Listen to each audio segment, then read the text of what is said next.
We managed to sell other stuff into Duke, and over time thought we would throw them out, but that didn't happen. I don't know what has happened after that, because Oracle don't send me sales reports. But we were just not worried about Tendril. Tendril wasn't our biggest competitor. The biggest competitor to our software solution was actually coupons for light bulbs, because the incandescent light bulb burns somewhere between 45 and 60 watts per hour or total, and if you do a CFL solution, you get it down to 12 watts. And so what utilities would do is that they would hire third-party solutions who would implement coupons with Home Depot, and then they would subsidize the sale of CFL light bulbs. And there will be some estimation of how many of the light bulbs that people used coupons for were installed, how long they were running, and that's how much energy efficiency the utility was allowed to count against their target.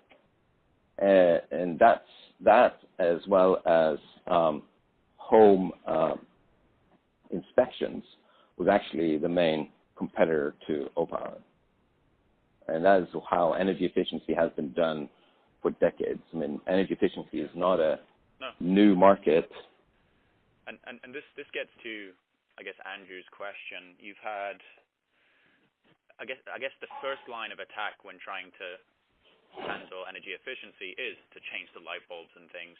So that's the first thing that utilities will probably try and customers will try. Yep. And then after that is using this demand-side management software, energy efficiency software, that gives them a platform to engage with their customers, alert their customers, and such. But so when we're thinking about that, what's really driving the utilities' decision to use software vendors like that? Is it regulatory bodies that are putting all the pressure on, or are they seeing other benefits from using those vendors and those solutions? So this has changed over time. Initially, when we started Opower, software solutions were not allowed as energy efficiency achievers. So we had to work with regulators to change regulations that specifically allowed for software-based solutions.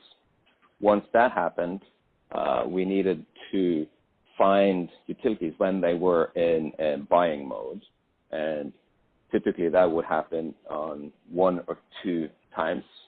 If a contract, so every utility that lives in an area with energy efficiency regulation would have a director or VP of energy efficiency, and that person manages a portfolio of solutions. So whenever that somebody in their portfolio came up for a contract renewal, we could find them then. But realistically, we would already be starting from behind because they had a existing relationship, and we know that the light bulb trick works. So the best part was when we had a team of 12, I think, in our reg unit, which would just follow regulatory updates and see when they increased the requirements to the utility, and then we would work with the utility to make sure that we could bid on that.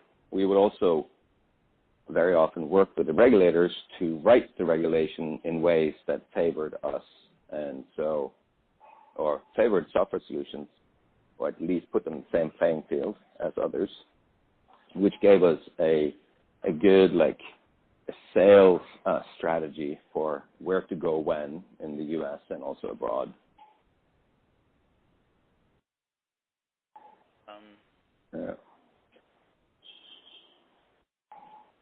So just on that now, again, but that's regulators that are pushing it, right?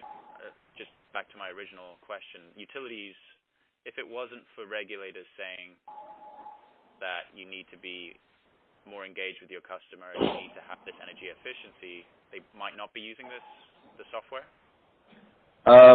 So one part of that is 100% correct. If regulators don't say you need to have energy efficiency, then there wouldn't be a market.